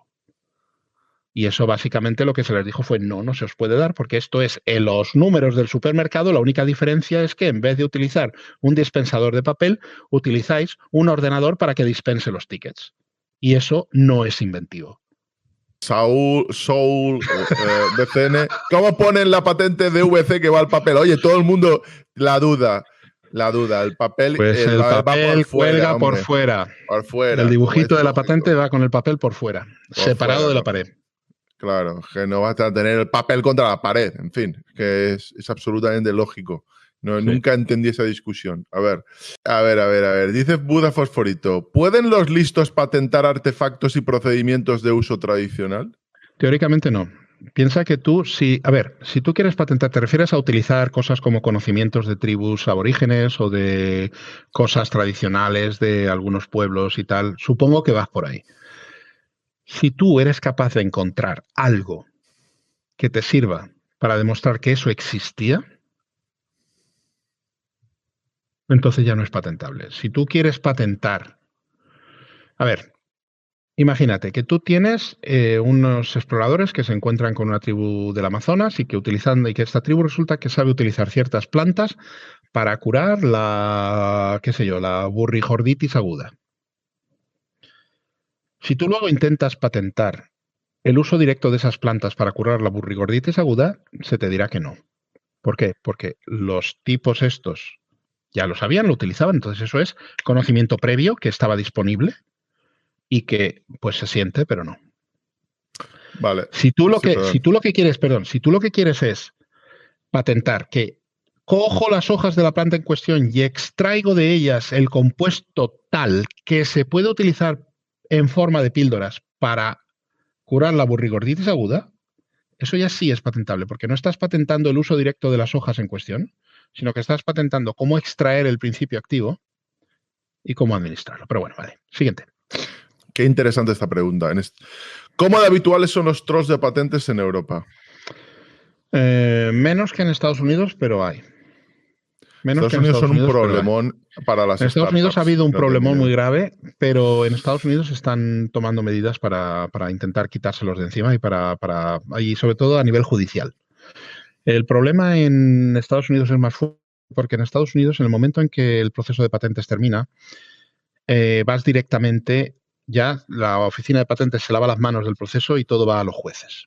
En Europa resulta que hay todavía un periodo en el que se pueden hacer oposiciones a patentes y se puede litigar sobre las patentes, pero no enfrente de un juez, sino enfrente de un, llamémosle así, tribunal de la oficina de patentes misma. Entonces, eso es una pequeña diferencia que quizás influye en el hecho de que en Europa haya menos trolls de ese aspecto, pero bueno. ¿Cómo van las patentes militares? Esas son muy interesantes. Tengo a varios amigos, tengo a varios colegas que trabajan precisamente en el Departamento de Patentes Militares. Las patentes militares son curiosísimas. son secretas. No se pueden presentar, pero están ahí y tienen validez. Entonces, las patentes militares se pueden utilizar para examinar otras patentes militares. Pero las patentes militares ¿Cómo funcionan? Porque claro, son secreto del país. Son secreto de Estado y no se pueden hacer públicas. Esas son las patentes militares son las que están exentas de la obligación de hacer pública a los 30 meses. Las patentes militares que guardamos en la base de datos, como quien dice, solamente las utilizamos cuando estamos examinando otras patentes militares. Vale, Jodocchio te pregunta, ¿quién inventó la fregona? Spoiler, fue un aragonés, pero ¿fue patentada la fregona? Creo recordar que la patentó en la Oficina Española. Ostras, pues, y sí, era un aragonés, era un señor aragonés que fue el que inventó el palo con el mocho de fregar. Y creo que la patentó en la Oficina Española, creo. Chicos, hemos acabado con el tema de los patentes. Me ha parecido extremadamente interesante el programa. Creo que ha sido mítico por muchas cosas que ha contado Pepe. Vamos a hablar, al menos un poquito, porque Pepe tiene algo muy especial. Yo no conozco personalmente, sí, habré leído que no sé qué persona en una revista habla 54 idiomas, ¿no? Pero que yo haya conocido personalmente, creo que lo máximo... Conozco el caso de una persona que habla 6 idiomas. Bien. Al parecer, nos corregirá él, pero Pepe ya no es que habla 6, como esta persona que yo conozco, es que habla 12. Entonces, a ver, ¿nos puedes decir qué idiomas hablas? Y yo luego te voy a preguntar, porque yo cuando voy intentando aprender idiomas, voy perdiendo los idiomas que sabía antes. Vale. ¿Cuántos idiomas hablas? A ver. Vale, idiomas que hablo. Castellano nativo, catalán, francés, inglés. Estos 4 idiomas los hablo con fluidez. Después hablo holandés, que es donde estoy viviendo, en Holanda. Hablo holandés. Hablo alemán, porque es una de las lenguas de trabajo de la Oficina de Patentes. Los 3 idiomas oficiales de la Oficina de Patentes son inglés, francés y alemán, y tienes que trabajar en los 3. O sea, tienes que poder trabajar en los 3 para trabajar en la Oficina Europea. Tienes que poder trabajar en los 3. Te exigirán cuando entres, te exigirán que hables 2 bien, y el tercero, si lo tienes a nivel básico, te pueden dar clases para que lo mejores, pero tienes un plazo de tiempo para aprenderlo. Vale. ¿Holandés, alemán? ¿Qué más? Espérate que vaya tomando nota, porque es que... Bueno, japonés, es doctorado en Tokio, sí, ¿no? En robótica. Sí, ¿El japonés cómo lo llevas? El japonés lo mantengo. Lo mantienes. Sí, pero es muy curioso porque el alemán que sé, básicamente me coges a mí el vocabulario de Holanda, de cosas técnicas y de zarandajas así, se me da muy bien, pero me pones a que te explique una receta de cocina y me va a costar. Es curioso la deformación profesional del tipo de vocabulario y de lenguaje que he terminado aprendiendo del alemán, porque el alemán lo utilizo prácticamente en su totalidad. En entorno laboral. Sí. En entorno laboral para trabajar. Es una cosa muy curiosa. Después hablo también ruso. Estuve casado con una mujer rusa. Lo contaste en el anterior programa. Hablas ruso bien, entiendo. Hablo ruso lo suficiente como para poder... He estado yendo a Rusia durante muchísimos años, todos los años, y vamos, me conozco Moscú, he estado viviendo por allí, y me conozco Moscú, conozco la ciudad, he pasado muchas veces por allí, me defiendo, o sea, yo puedo estar en Rusia y hablo ruso. Te puedes defender en ruso. Me puedo defender en ruso sin problemas. Hablo japonés de los 4 años que viví en Japón haciendo el doctorado allí. Ostras, es que eso es fuerte, porque, bueno, luego te haré una pregunta sobre los idiomas. Acaba con...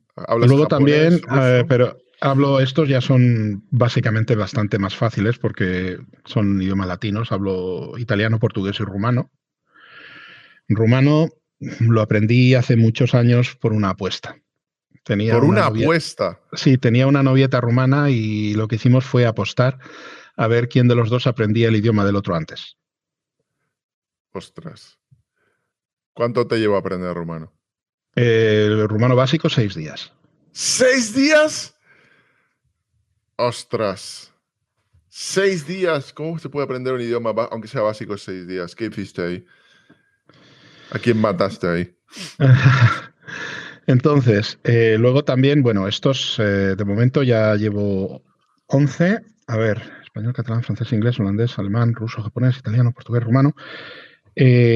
Estoy estudiando estoy estudiando pero chino mandarín, pero el chino mandarín he descubierto que tengo un problemón gravísimo, que es que no distingo los tonos. Los tonos, solo pasa a gente. No distingo los tonos. No distinguen los tonos. Y luego también árabe. Estudiando árabe. Estoy estudiando también euskera. Euskera, estás euskera, árabe y chino al mismo tiempo, llevándolos ahí al tuntún. Los voy alternando, voy poco a poco pillando los conocimientos básicos. En chino es muy curioso. Aquí hay muchos vascos, mucha gente vasco, si les dices algo en euskera te podrán contestar. Perdón. Lo que iba a decir es que en chino es muy curioso, porque en chino mandarín tengo una cosa, y es que como yo sé japonés, conozco muchos caracteres. Entonces, los caracteres, aunque en chino son más simplificados, pero puedo más o menos me navego. Entonces, el chino escrito, me lo pones delante, un texto en chino, y yo puedo hacerme una idea de qué va. Pero no me pidas que lo lea. Ostras. Porque me voy a cargar los tonos. No me pidas que lo lea en voz alta, pero tú me pones delante un texto en chino y puedo hacerme una idea de lo que va diciendo. Y árabe y euskera también estoy estudiando. También me he puesto a jugar, pero esto ya es más para jugar, para estudiar esperanto. ¿Cuántos llevamos ya? 15. He perdido 15. Curiosamente, has denominado los 3 idiomas que normalmente se consideran, porque el índice de dificultad se suele hablar que es un índice absoluto, pero no es un índice absoluto en el fondo. Depende de cuál es tu idioma nativo. Pero para alguien que, de hecho, la cercanía se habla de lo difícil que es aprender inglés, pero el inglés y el español, aunque parece que son de familias diferentes, tiene una base muy fuerte de palabras que vienen del francés, del latín. Y del latín, sí. Y digamos que están considerados aprender inglés y español. Para los ingleses es de los idiomas más fáciles. Sí, el español es el italiano, el catalán, el portugués, los más fáciles probablemente. Pero bueno, tanto para los ingleses como para los españoles, hay 3 idiomas que están considerados en prácticamente todas las listas por su distancia. Ya no hablo de idiomas, no sé, de Nueva Guinea, que hay algún idioma rarísimo con cosas que son bestiales. O es idiomas de los idiomas bosquimanos sí, que utilizan clics. Sí, no voy a hablar de esos idiomas tan raros, pero los idiomas mayores, los 3 más difíciles, se consideran en los índices el árabe, el chino y el japonés. El árabe, porque tiene una serie de dificultades enormes. De entrada, creo que se escribe incluso a la hora de leerlo sin vocales. Nos lo dirá. No, el árabe utiliza un abyad que se escribe literalmente sin vocales, pero el problema con el árabe es que lo que tú aprendes cuando te enseñan árabe es el árabe clásico. Sí, eso no lo habla casi nadie. Pero luego tú te vas a los países de habla árabe y una persona de Marruecos que se ponga a hablar árabe magrebí no se va a entender con una persona de Omán que se ponga a hablar árabe del Golfo. O sea, son dialectos, si quieres llamarlos dialectos, completamente apartados. Completamente no es como separados. Alguien de Argentina y alguien de España que no, mucho más divergentes. Van a tener problemas serios. Entonces, si tú te vas allí con tu árabe literario, que es el árabe del Corán, es el árabe clásico, más o menos modernizado, pero es árabe clásico, que tú te pones a estudiar eso, te lo aprendes. Sí, tú te podrás dirigir a alguien en ese idioma y entonces pues la persona te entenderá y te responderá. Pero tú te vas a un sitio, te vas a un mercado y están allí hablando en el árabe del lugar y no te vas a enterar de la misa a la media.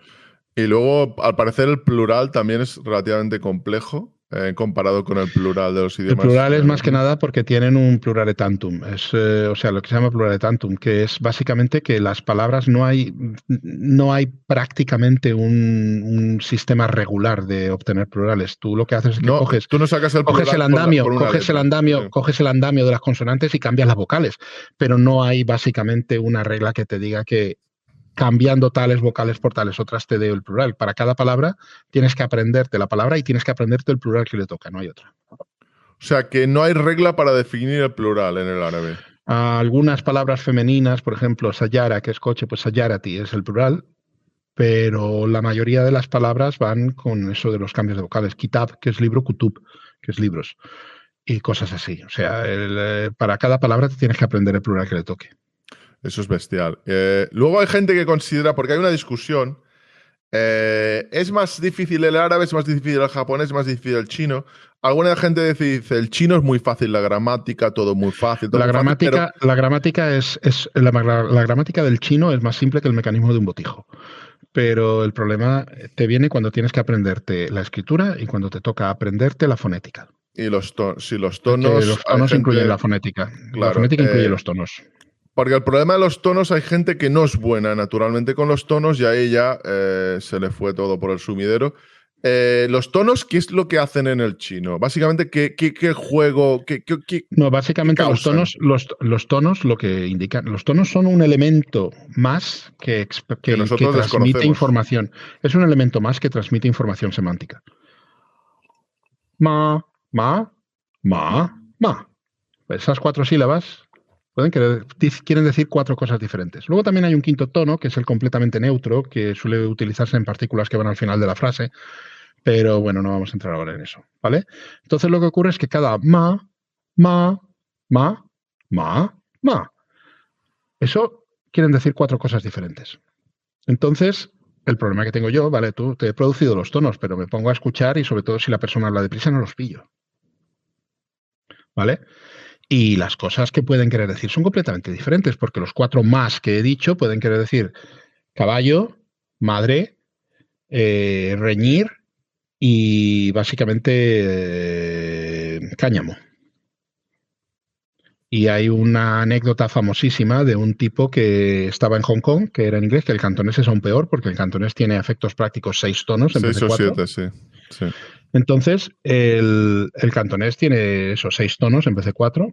Y a ver, en los libros te dirán que el cantonés tiene 9 tonos, pero en realidad son 6. Que hay 3 tonos que los dividen en 2 por razones históricas, pero que ya no cuentan. Entonces, el tipo este era un inglés que estaba allí, que había aprendido cantonés, estaba con unos amigos, y él quiso decir, me voy a ir, me voy a retirar, me voy a dormir, porque ya se hacía tarde y se quería despedir de sus amigos, pues me voy a ir a dormir.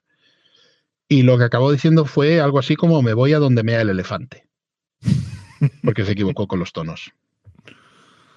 Ostras, ostras, ostras. ¿Y qué pasa con el japonés? Porque el japonés, lo que comentan es, oye, la pronunciación al revés del chino es muy simple, es muy parecida al español, digamos que la fonética es aceptablemente. La fonética japonesa es básicamente idéntica a la española. O sea, en ese aspecto es muy fácil la pronunciación. La gramática es completamente alienígena. La gramática japonesa es alienígena. Y la escritura ya es el despiporre. Es aún más complicada que el chino. Porque si el chino solamente utiliza los caracteres logográficos que tiene, el japonés hace malabares con un conjunto de caracteres logográficos acompañados de 2 silabarios. Entonces, aprender a escribir japonés es la hostia, sobre todo porque los caracteres chinos en japonés, un carácter chino tiene solamente una pronunciación, pero en japonés tú puedes tener caracteres chinos que resulta que venía gente de China, establecía contacto con los japoneses y escritura, ¿no? Y que de hecho los japoneses empezaron adoptando la escritura china, porque se la enseñaron los chinos. Entonces los japoneses decían, ¿cómo se pronuncia esto? Y los chinos le decían cómo se pronunciaba. Pasan 200 años. Vuelve otro grupo de chinos que entran en contacto con japoneses y los japoneses les preguntan cómo se pronuncia este carácter y le dicen cómo se pronuncia, pero en el chino que ha pasado por 200 años de cambios fonéticos. Entonces los japoneses, vale, pues se lo cogen y añaden esa pronunciación a la que ya tenían. Y así terminas teniendo caracteres que pueden llegar a tener hasta 16 pronunciaciones. Luego a eso se añade la pronunciación que puede tener si se considera como una palabra puramente japonesa, y ya para qué. Madre del amor hermoso. Me contaban además, entrevisté a la exponesa, que es una japonesa, tiene un canal de YouTube muy exitoso, que habla un español cuasi perfecto. Cuasi perfecto. Y comentaba además, bueno, estábamos hablando sobre el japonés. A mí una de las cosas que más me sorprende de la lengua japonesa, y podrás tú opinar sobre ello, es que la gramática no solo que tú puedas hablar por educación con respecto con un superior utilizando una palabra específica, No, es que cambias todo los el verbos. lenguaje Cambias lo los tienes que verbos, cambiar. cambias un montón de cosas. Cambias los verbos y cambias muchos prefijos. Eso es lo que se llama el keigo. Hay 4 niveles de educación en japonés. Está el nivel, llamémosle, el nivel de Amigo. diccionario. El nivel de diccionario, que hay 4 niveles. Entonces empiezo por el nivel 3. El nivel 3 es el nivel es un nivel educado entre desconocidos. El nivel 2 es el que utilizas con tus amigos y a día de hoy es el que los jefes utilizan con inferiores. El nivel 1 es básicamente un nivel de desprecio y el nivel 4 es el que utilizas para dirigirte a un superior muy superior. Entonces, por ejemplo, para decir comer, Q. Q es comer, pero básicamente cuando utilizas ese verbo, básicamente estás equiparando a la persona o a quien se lo estés diciendo, a la persona de quien estés utilizando ese verbo para describir que está comiendo, básicamente lo estás equiparando con un animal. Con un animal. Sí, básicamente. Perdona, justamente sobre eso se hablaba que utilizan ese tipo de relación con los inmigrantes filipinos, inmigrantes. A ella no te lo sabría decir, pero seguramente eso tendrá Sí, que ver más con los pronombres, que luego sí, también tienen perdón. cosa.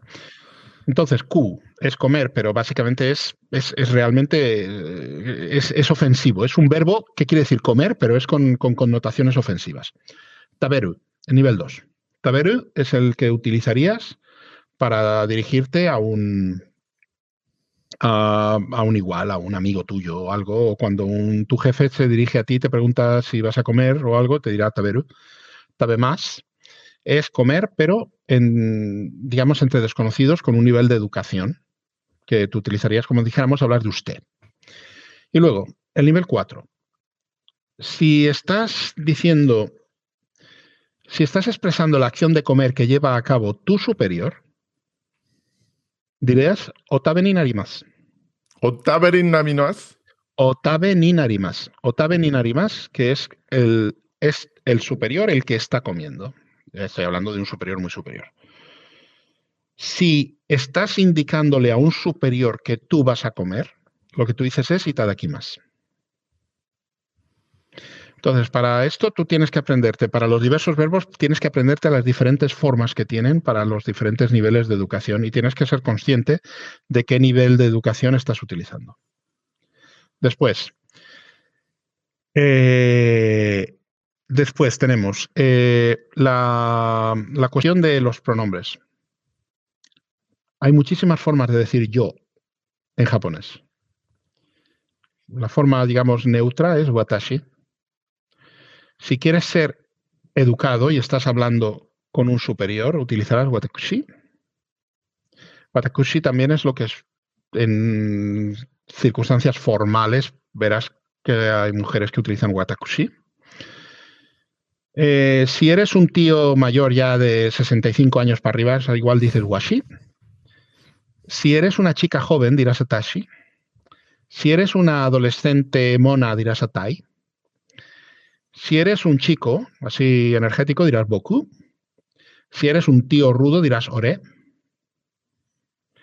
Entre amigos utilizarás boku. Si hay muchísima confianza, dirás ore. Y muy a menudo, o yo lo he visto, estando en Japón lo he visto, chicos gays con pluma tenderán a utilizar atashi y chicas lesbianas tirando a butch utilizarán boku o ore. Esto es un galimatías. ¿Cómo? Es, Y para un extranjero que además ya no es una cuestión de saberlo, sino de saber en qué situación utilizas cada cosa, ¿no? desde el momento en que te ven cara de gaijin, ya te dan bastante Cancha, te margen. dan cancha. Te dan bastante manga ancha, quiero decirte. No te tienes que preocupar mucho de eso. No se van a poner muy exigentes contigo porque son conscientes de que es un puto follón.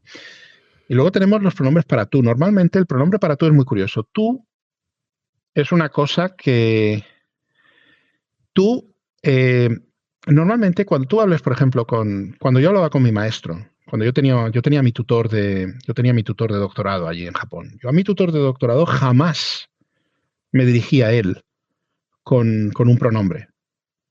Cuando yo tenía que hablar con mi tutor de doctorado, yo a él siempre me dirigía a él diciéndole Arai Sensei. O si tenía que decir solamente Sensei. Yo utilizaba su título. Sensei. Sensei o Arai Sensei, que era su nombre con el título. Si tú quieres utilizar tú, entonces ya los pronombres de tú o usted ya son más con cierto toque de alguien a quien conoces. El equivalente de lo que sería un nivel 3 sería anata. Anata es tú. Tú. Un nivel 2, un Usted. poco... sí, usted. El tú que podrías utilizar cuando habla un superior o un inferior es omae. Omae. Omae. Y cuando termina, si quieres realmente liarte a hostias con alguien, le vas a decir kisama. Kisama. Kisama, tú le dices Kisama a alguien, que eso quiere decir tú, pero básicamente es lo que dices justo antes de ya liarte a puñetazos con alguien. Pero ¿cómo podríamos traducir Kisama o eso no hay traducción? Kisama, el tono o la sensación o el feeling que da esa palabra sería tú, hijo de la gran puta. Ostras. Ostras. Estoy alucinando. Entonces, y hay una cosa muy divertida. En parejas japonesas, marido y mujer, la mujer al marido lo va a llamar directamente Anata. Anata. Anata, y Anata es como se dirigirá a él. Como en un matrimonio en España, puedes decir que el marido le puede decir a la mujer mamá y la mujer le puede decir al marido papá. Gordillo o lo que sea. Sí, pero la mujer al marido le va a decir Anata. El marido a la mujer le va a decir omae. Y si te acuerdas de la explicación que te he dado antes, Anata es básicamente el tú de inferior a superior y el omae es el tú de superior a inferior. Es una cosa bastante curiosa. Y ¿tú crees y contar cosas, lo que dice relatos colapsistas, lo de contar cosas en japonés es la hostia.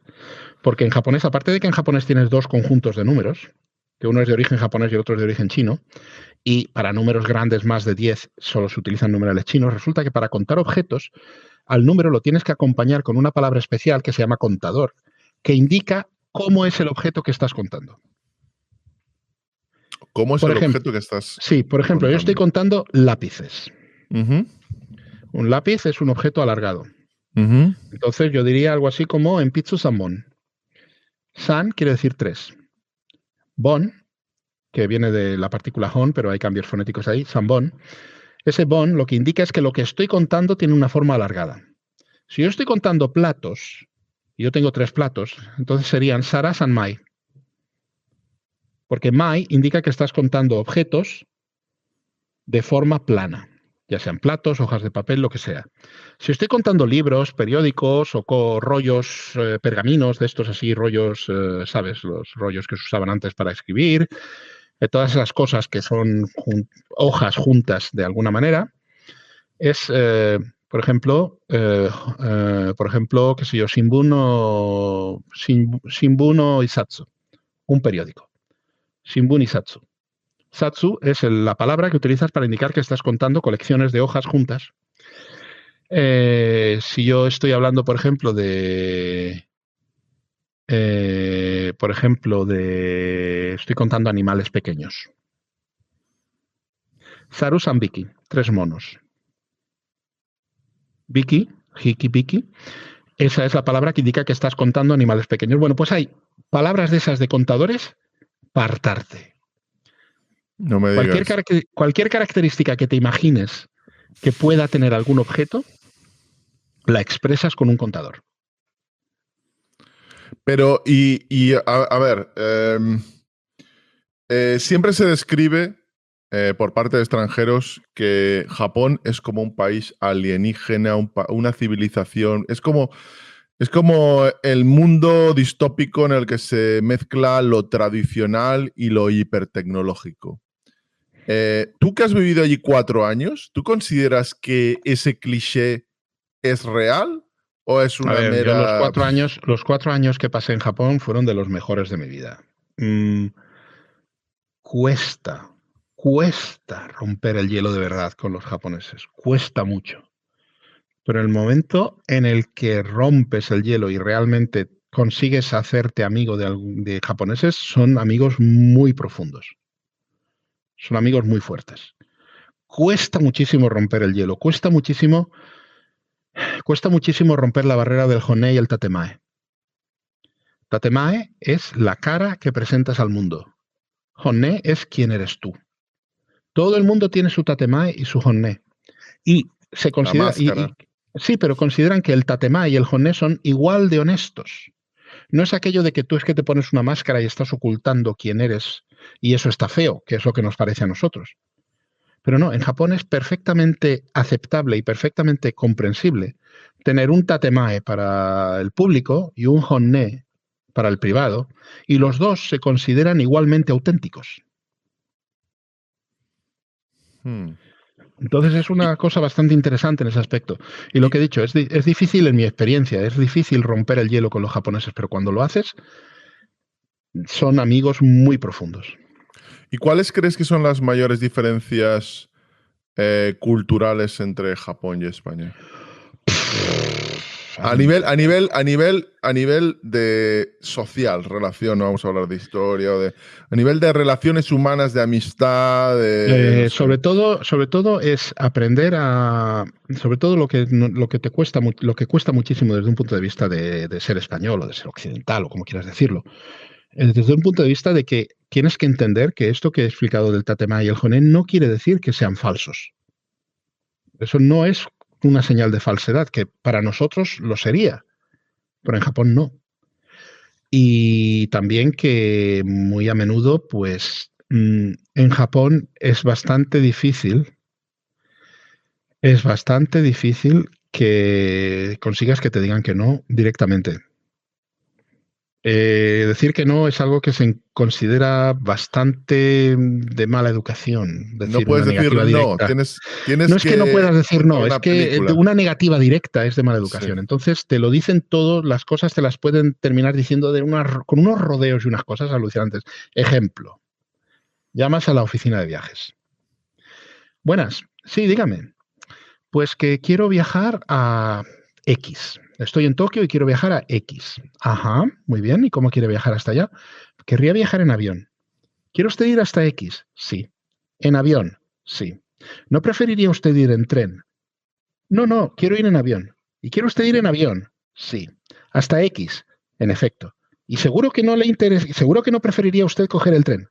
Traducción. No hay avión.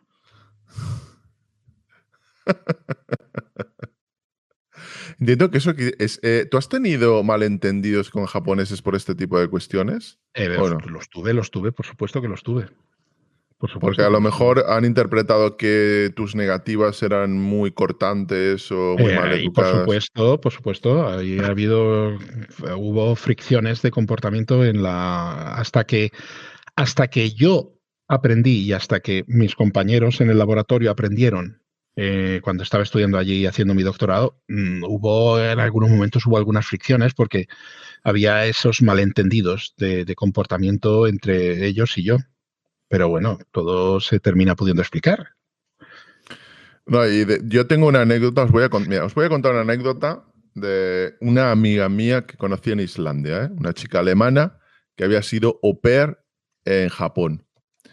Y me contó, porque antes de ir a vivir a Islandia, dudaba entre irme a Islandia o irme a Japón a vivir. Al final me fui a Islandia. Y hablando con ella, me dijo, hombre, pues yo he vivido en Japón, he vivido un año. Y me contó su historia. Bueno, ¿y qué pasó? Pues fui au pair, primero hizo varias cosas, al final acabó de au pair en un lugar y me contó que el último día no había tenido ningún problema con la familia en la que estaba viviendo y estaba ayudando con los hijos, etc. Y el último día se encontró una carta en la cama. Y dice, ostras, una carta el último día de agradecimiento, una carta, extraordinaria, supongo, y se la lleva se despide la familia, etc. Y cuando está en el aeropuerto y abre la carta, era una carta en inglés macarrónico que dice, Pepita, has humillado a esta familia. Nunca pensamos que nos podrías tratar así. Bueno, era una carta en la que me contaba que le echaba en cara muchas de las cosas que había hecho durante... No se había atrevido el padre de familia en muchos meses en decir que a lo mejor una adolescente le había molestado esto, lo otro. Y al ser occidental, no sé si hay cierta diferencia o qué, pero solo se había atrevido el último día y mediante carta. Parece que hay como evitar ciertos conflictos. Sí, sí. Vamos a pasar 3 preguntas rápidas de lo que hayáis escrito de Japón o 3 comentarios y cerramos. A ver, JDP te pregunta, ¿qué método es el mejor para aprender en un idioma? Por ejemplo, el inglés. A mí lo que mejor me ha funcionado es intentar inmersión. ¿Inmersión qué quiere decir? Inmersión es exponerme lo más posible al idioma. Me importa un rábano que en un principio yo entienda o no entienda. Yo voy a ir estudiando un idioma. Entonces, lo que intento es encontrar materiales, sobre todo de audio, de ese idioma. Y yo he ido aprendiendo lo que sea, entonces me pongo a escucharlo. No me importa que lo entienda o no lo entienda, pero lo que voy a estar es prestando atención a ver si pillo algo. Y si pillo algo, fijarme en qué es. Intento aprender a utilizar el contexto. Por ejemplo, yo estoy viendo una película en lo que sea y está en un idioma que no acabo de pillar muy bien, pero me voy fijando en el contexto, voy fijando en lo que sale, voy viendo, intentando pillar algo por el contexto. Lo intento hacer por inmersión. O sea, lo mejor que hay es inmersión, pero inmersión evidentemente no es para todo el mundo, que es lo de irte a vivir o estar en un sitio rodeado de ese idioma solamente. Pero imitar la inmersión haciendo esto, o sea, si yo he ido aprendiendo gramática, he ido aprendiendo vocabulario por mi cuenta o como sea o lo que sea, pues empezar a exponerme desde un principio a materiales hablados y escritos, si acaso, de ese idioma. Entonces, ya te digo, me importa un rábano si lo que yo voy a oír entiendo a lo mejor una de cada 10 palabras, me da igual. Pero lo que entiendo me voy fijando en ello y voy intentando pillar por contexto, voy intentando hilar cabos. Y otra cosa que puedo recomendar es, si tú tienes alguna novela o algún libro que ya lo hayas leído en castellano y que te lo sepas, pillarte el mismo libro en el otro idioma y empezar a mirarlo. Entonces tú ya sabes de qué va, porque lo has leído. Lo que haces es aplicar ese conocimiento a lo que te estás encontrando en el libro. Eso es lo que yo más recomendaría. Lo de las novelas me parece una excelente sugerencia. Una novela que tú ya hayas leído, un libro que tú hayas leído. Yo lo hacía con series también, que ya había visto. Series de televisión si las ves en el otro idioma.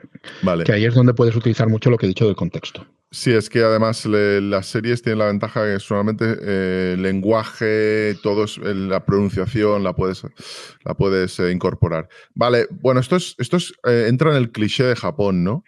¿Hay feministas en Japón, un país muy machista, se dice? ¿Eso es cierto o no? Las hay, pero la actitud de las feministas en Japón probablemente no sería muy reconocible para las feministas aquí. Claro, es que lo que creo que te está preguntando es si Japón es un país ahí... En Japón es un país muy machista, evidentemente. Es un país muy machista, con actitudes machistas. Y hay feministas en Japón. Por supuesto que hay. Lo que pasa es que no vas a encontrarlas que se comporten... Digamos que el movimiento feminista en Japón funciona de una manera diferente a como funcionaría en España o en otro país de aquí. Pero a verlas, haylas. Vale, y cerramos con esta, chico, porque de lo contrario es que es imposible. A ver, Milo Ashergilas te pregunta, pregúntale de qué país son las mujeres que le han gustado más. A ver, ¿de qué país son las mejores mujeres? Cabrones. Anda que... vamos, Oye, una pregunta que quiero coger aquí que dice el señor Peu. En Japón los occidentales son exóticos, hasta cierto punto. Y si me vais a permitir, quiero cerrar esto con una anécdota que le pasó a un chico que era también estudiante allí en Tokio cuando estaba yo para allá. Vamos a ver, este chico era húngaro y este muchacho, que era también un estudiante universitario que había ido como yo, con una beca del gobierno japonés, pues estaba aprendiendo japonés, evidentemente, como nos tocaba hacer a todos los que llegábamos allí. Yo llegué a Japón sin saber una palabra de japonés, me tuvieron 6 meses enseñándome japonés y luego me cogieron y me metieron directamente en las clases de doctorado. O sea, cogen así, ¡pof!, plom, en las clases de doctorado, a los 6 meses de estudiar japonés. Fue aquello de tirarte a la parte honda de la piscina, pero la verdad es que me lo pasé muy bien. Pero bueno, a lo que iba. Sí, lo de la ciencia ficción habrá que hacerlo otro día. Lo que decía de este chico, que era húngaro, se echó una novia japonesa, una novieta. Entonces, un buen día decidió que la iba a llevar a cenar. Y a su novieta se la llevó a cenar. A ver, si tú estás en Tokio y quieres llevarte a cenar a la novia a un sitio exótico, ¿dónde te la llevas? Pues a un restaurante francés, ¿no? Entonces se la llevó a un restaurante francés y tal, ¿no? Allí todo muy majo, muy chulo, allí genial, ¿no? Muy elegante. Y estaba la muchacha allí con él y tal, y están pasando una cena maravillosa, comiendo y tal. Y llega la hora de los postres. Entonces la chica, muy educadamente, le pregunta, bueno, ¿qué te gustaría comer? Y el chico se le queda mirando y dice, bueno, me gustaría comer queso. Ya sabes, aquello de que en los restaurantes, en la cocina francesa, en vez de postre, pues se trae una tabla de quesos. Sí. Y el hombre dice, pues me gustaría comer queso. Vale. En japonés. La chica le pregunta, Ima, ¿nani o tabetain desu ka? Quiere decir, ¿qué vas a querer comer? Con nivel de educación 3. Y el chico dice, chizu o tabetain desu. ¿Qué quiere decir en japonés? Me gustaría comer queso. Vale. El chico dice eso y se producen los siguientes efectos. La muchacha, que estaba sentada delante de él, se pone como un puto tomate. Se le suben los colores así y vamos, la cara parecía un semáforo en rojo. Una camarera que pasaba cerca que llevaba una bandeja, casi se le cae la bandeja del shock. Y en 5 mesas a la redonda, los comensales se giran a verlos, cosa que en Japón no pasa jamás. Y el muchacho alucinando perdido, ¿pero qué he dicho? ¿Qué has dicho? Pues ahora te lo explico. El chico dice, Ima chizu o tabetain desu. ¿Qué quiere decir? Quiero comer queso. La palabra chizu es un calco del inglés que quiere decir, pues viene de cheese, y chizu quiere decir queso. Es un calco del inglés. Pero resulta que el muchacho se equivocó en la pronunciación. Y en vez de chizu o tabetain desu, dijo chitsu o tabetain desu. ¿Y qué quiere decir chitsu? Pues lamento, o sea, ya pido perdón por adelantado, pero vamos a hablar en plata. Chitsu quiere decir coño. Me lo Total, que en imaginaba. mitad del restaurante francés y en voz alta, que lo oyeron en 5 mesas a la redonda, a la chica Ostras, le qué pregunta, bueno. ¿qué quieres comer? Y le responde, te quiero comer el ti mismo. Ostras, esto nos banean ahí de YouTube, ¿eh? Este vídeo queda desmonetizado automáticamente, lo Sorry, prohíben los pero ya lo sabes. Lo algoritmos. siento, pero es lo que hay. Ahí lo colocan, me da Esto es lo igual, que con le que lo pasó. desmoneticen. Lo Esto es lo que le desmoniten pasó me al da igual. muchacho. Esto le pasó al pobre muchacho, le pasó allí. Ostras, qué bueno. Son Qué bueno. algunos de los peligros inherentes al aprendizaje de idiomas extranjeros. Entonces, pues eso es lo que hay. Bueno, chicos, pues la verdad que un programa, como ha calificado alguien por aquí con un adjetivo que amo y que hacía tiempo que no lo leía, homérico. Yo creo que homérico. Ha sido homérico el de hoy. Extraordinario, épico, mitológico. Chicos, un 10. Nos vemos. Hasta la siguiente.